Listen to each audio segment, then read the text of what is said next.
just want you to tell us a little bit about yourself. So by that, what I mean is, if you can tell us your name, we already said it, your origin. I mean, were you born in England? Did you come in England? Just a little bit about you. Tell us where you come from. You come from, or your origin. My background from Congo. I was born in England.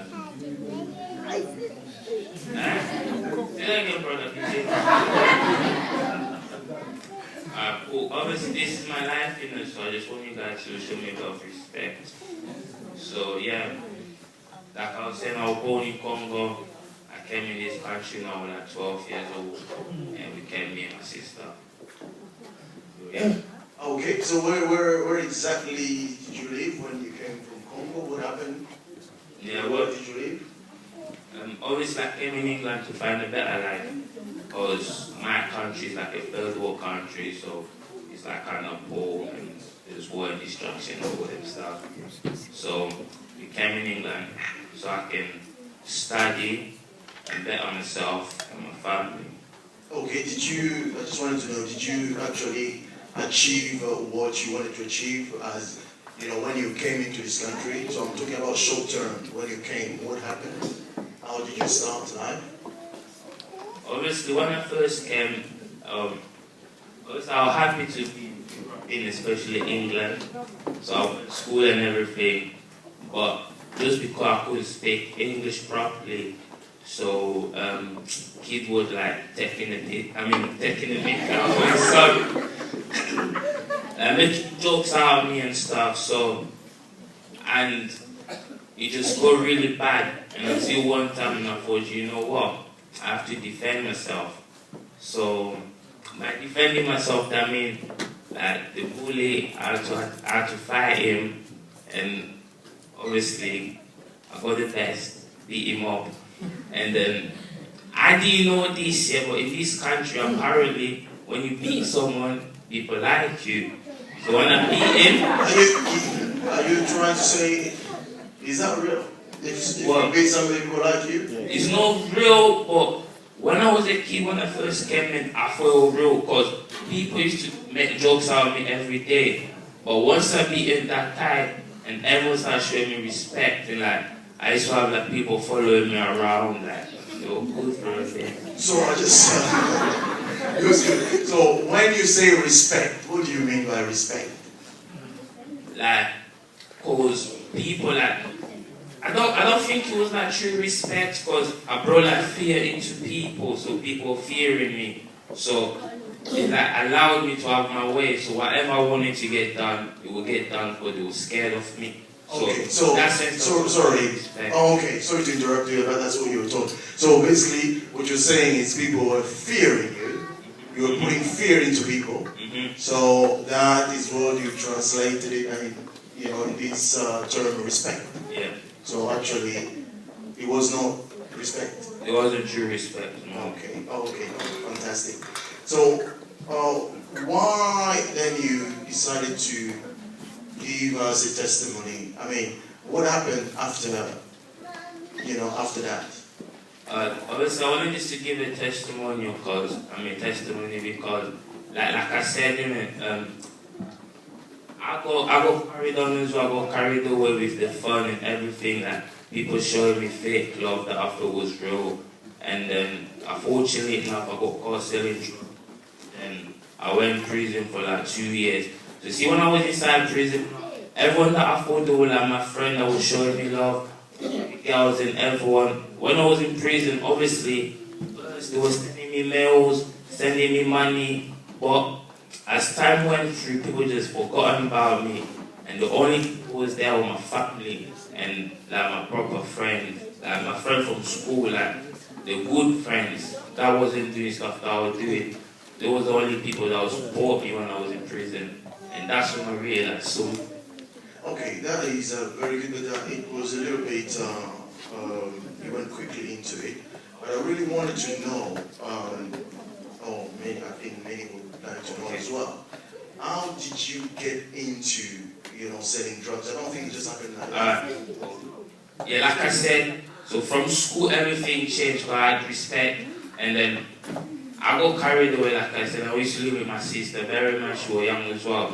So she used to tell me to like come back home early, and I didn't like that because on the street, everyone like looking up to me, and then I'm coming home, someone shouting at me, it didn't feel cool. So I thought, alright, I'll just run away. And then there's this like thing they call in the street, innit? Your elders. So that means it's like someone that's older than you and that look after you.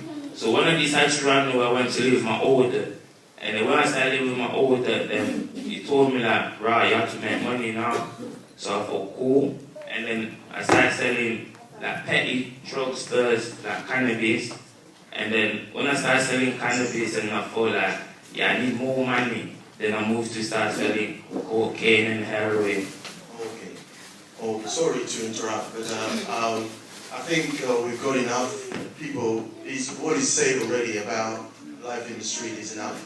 But what I really wanted to, what I'm trying to understand here is, when you were not with your family anymore, you kind of rejected your family. You thought, if I'm trying to understand here, you actually thought that the rules you had at home, they were there to punish you. They were not there to really guide you to become a better person. So you found a different family in the street with, what you say, your older? Yeah, my older. Who also had some rules, set of rules. Yeah. So you left other set of rules and you found a different set of rules. Yeah, basically, see, because my family, yeah, you see, when they were talking to me, I felt like they were talking to me as a child. But they wasn't like having a conversation, they were basically telling me what to do. But you see, when I was outside, people wasn't telling me what to do, but they actually have a conversation with me, make me feel like a man. And that's what I was thinking, I was a man. So I didn't want to listen to people just tell me something without explanation. But later on in my years, then it came back to me like, what my family were trying to do, they were trying to advise me. Maybe they didn't do it the way that I thought how can I say this? Maybe the way they were saying they didn't register my brain properly at the time. But later on in life when I grew up, and then life would start getting hard. Sorry. Life started to get hard for me. And that's when, like, because I got a bit mature as well in life. And that's when things started to make a lot of sense. So, like I said, I'm just going to have to jump in straight. Like I said, when I was in prison, that's the only time I proper go to reflect about my life properly. So I was reflecting, and most of the things that my parents, my sister, my family, and everyone that used to tell me, it started to make sense, and I was like, right, only if I've listened to what they were telling me, then I won't be in this situation. Because even to make it a thing worse, because you see in England, coming as a foreigner as well, you got problem with immigration. So I was even thinking about that the first time. I just thought, right, I want to go prison like the rest of everyone from the ends. They used to come out, go prison, come big, get on road like, yeah, man, a henchman just being jailed in and more respect. That's how I'm thinking. But when I went in prison, for me, it was different. I went in prison like a week before my sentence finished. Immigration came and said, alright, so you think you're a bad boy, you're gonna come in England? No, seriously, like, it sounded a joke, but that's what they said. They go, you think you're gonna come to our country, disrespect the Queen, and break every rules, and think we'll let you back out. They were like, now you're getting deported back to your family, back to your country. Okay. Do you mind if I, sorry, let me just stop you there. So, if we can, what I wanted to say, in all this, when it was happening, how did you feel, and why did you want to come? Not really want you. Why do you want to come out of that situation? But how did you want to change it completely? You wanted to change that situation. You see, I didn't want to change that situation. You know what started like I was saying, because I felt alone. I felt like I needed someone to be there to support me mentally and stuff. And everyone that I thought they would be there to support me, they wasn't there. Then obviously, because I was raised as a Christian as well. So one time I just thought, okay, like, I tried everything, nothing is working no more. So I'll pray. And I prayed one time, and then, I don't know, but I just felt like comfort in it, like, I just felt like, because I was going through a lot of like stress and all this kind of stuff. And then once when I prayed, I just felt a bit, like a little bit of weight got off my shoulders. So I got okay. And I started reading more books. And then, because I really meant it when I was praying to God.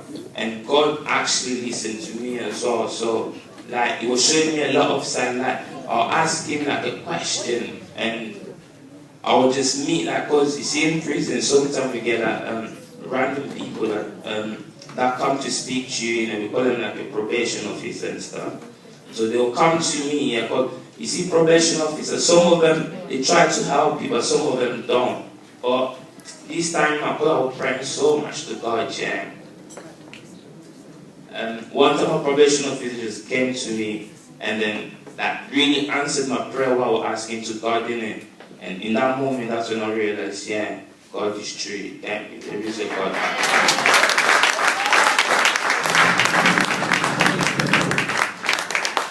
Thank you for your conversation. So was it there that you gave your life to Christ? Yeah, there and then. Yeah, obviously, imagine this: you're asking someone a question, and someone out random comes, you don't even ask him nothing, and he just tells you exactly what you wanted to hear. Then that's what I'm praying for. Yeah. Okay, so tell me now that you've received Christ, how do you see yourself from the life you were in before? I feel a lot better. I feel at peace, because before, when I used to walk around the street, like, it wasn't, like, you had to be worried about a lot of things. I was worried about police. I was worried about people that didn't like me. Like, it wasn't just safe for, like, 24/7, you just have to, be looking around. But now, I can walk around, like, I don't care what people think about me, because I know there is someone out there that's looking after me, that's protecting me. And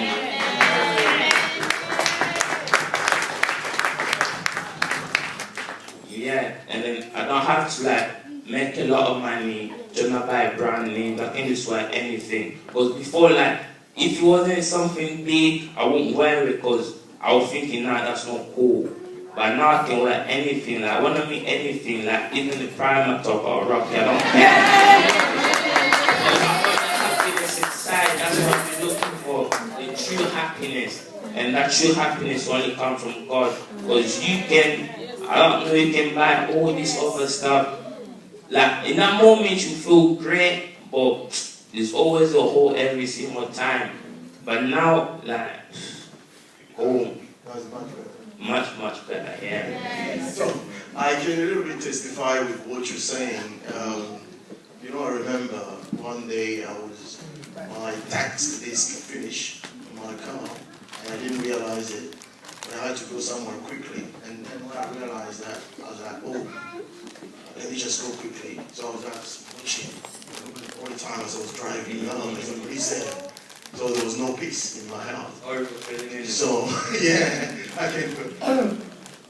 I thought people would laugh. I thought it was like a joke, but no, actually, seriously. And that's the kind of feeling when you're not, you're not respecting all the laws. So it's the same way you felt because you're not working with God. Yeah. But one thing I want to know as well, I don't know whether it was just you alone and God that saw you through that. I want to know who else played a role. What about like your family and friends and all this? I wanted to know a little bit. Did they help? Yeah, I hope you ask that question though. But obviously, like I'm saying, it wasn't easy at all. Like, even when I came out here, like, obviously, because I was so used to what I was doing, and then if it wasn't for everyone that showed me support, yeah, like my family, like my big sister, I love her to bit now.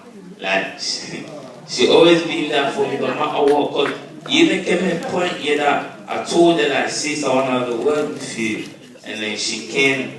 And like, I don't know this woman, but God bless her. She's so cool. God, I've been so rude to her just thinking about it now. I told her, like, I don't want to do this. I want to go back to who I was, because that's what I like doing. And she told me, nah, just keep praying. We're here for you. Just like, keep positive thinking and all this stuff. And at first it was hard, but because she was there, showed me affection. the real affection that, because you see on the street, you only get affection the more dirt. What I mean by dirt is that the more things you do, like the more people you beat up, or the more money you're making. No, that's serious, that's why it goes. The more money you're making, the more love you get, or the more people you beat up, the more respect you get. But what I've noticed with my family and my true friend that people supporting me around, I did not have to impress them at all. They were just there like unconditional love. They were giving me love for free, and they accepted me for who I was.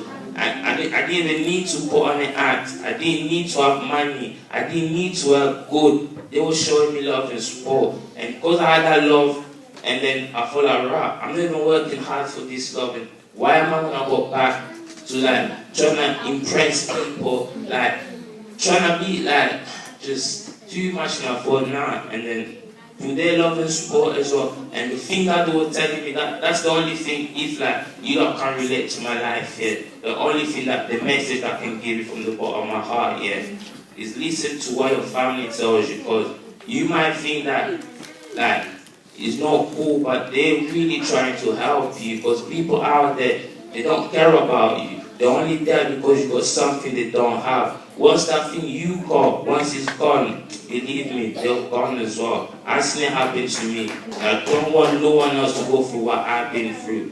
You got so fortunate now, you just keep your head up and just doing what you're doing, the focus on something positive. You see, human mind, the way it works is unbelievable. Whatever you put your mind into, if you focus on it truly from your heart, and you pray, God will help you, and you will make it happen. I've seen it happen. It's happening to me now, and it can happen to any one of you if you just believe.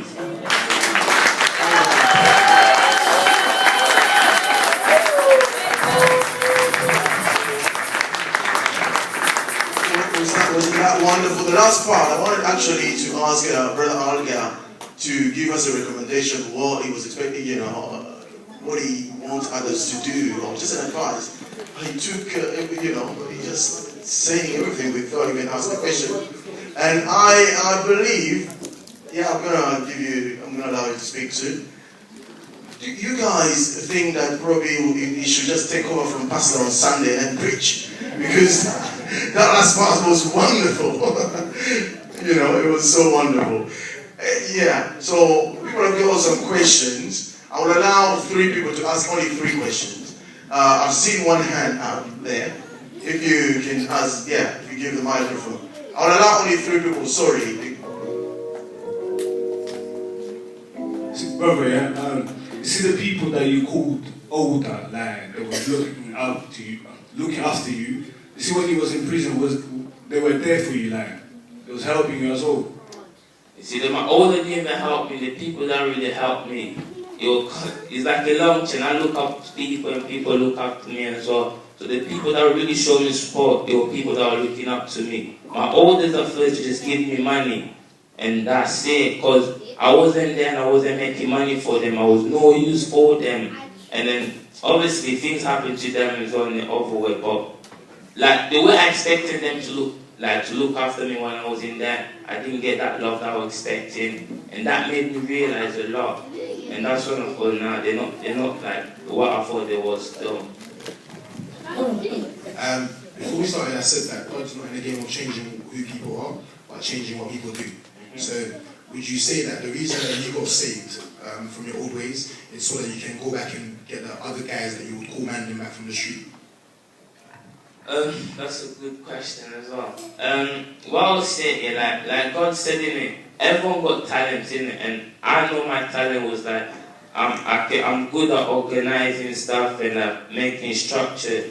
Maybe what God has done to me, instead of me organizing stuff in a negative way, I can still do the same thing in a positive way. And I'm not here to try to make people change. I'm just trying to set an example and people get to see. If you feel like, right, I want to join my brother, that's up to you. And if you don't want to join me, that's up to you as well. I just want to leave an example and make this planet a better planet for everyone else.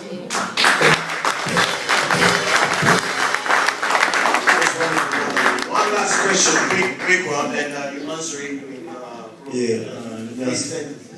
need to ask a question. What would you say that God done for you? You say your people they give you love. So what kind of love God gives you?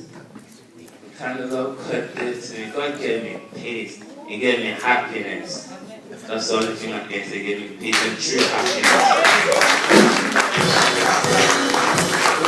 I think it would be better than that.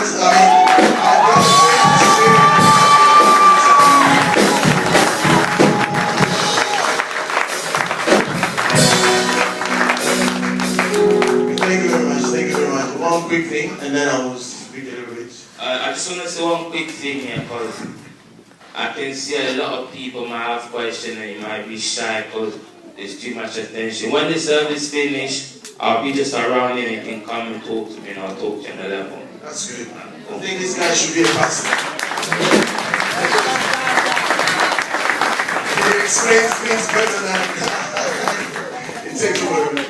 Okay, just a quick one. I think some of us, when we think about the testimony, we already think that it has to be something very, very massive and big.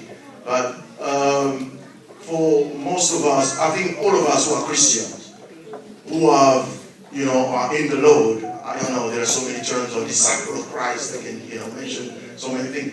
We all have a testimony. Amen? Amen. If I would like to talk a little bit about myself, just a little testimony, which really is about my life. I grew up, I lost my dad when I was 4 years old. Okay, so I look at my second daughter, Johanna. It's like, when I look at her, I say, oh, is at that age that my dad died. So I lived a life with a void in my heart. I didn't even know that I had that void in my heart. And sometimes I even followed a friend when I became a teenager. And that was 2 years ago, because I'm still 21. Okay, so, and it was until really I met Christ at the age of 19. And I'll tell you the truth, ever since then, he's filled that void, to cut the long story short. And for me, the people who are with me in the prayer meeting every Wednesday, they will hear me always talking about God as my Father. Okay? So each one of us should, I believe, we experience God in a different way. Yeah? And we all have a testimony. Or we may all want to try that, what I have tried, what my brother here has tried. And we will then experience that God in a particular way, in a personal way. To me, he might be my father, as I always say. To my brother here, is probably his rescuer, because he was in prison. He could have died there. He rescued him from the street. When you're selling drugs and you're in the gang, we see that in movies. Yeah, I've never done those things, but I see that on TV, but he has experienced it. But he was fortunate enough that God, took him out of that place. So you might have something you're struggling with. Don't accuse the whole world. Don't treat everybody, as if they were enemies. Your anger, your frustration should not be destroying lives. And if you come to Christ, He will change that situation that you're in, that you're struggling with. Amen? Amen. So I'll encourage you, whoever has not tried Christ yet, you can try that medicine. Amen.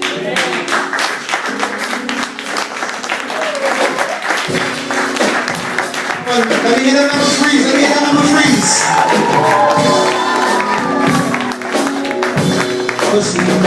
Where is he? Brother. Hey, brother. Obviously, that was deep. Feel that.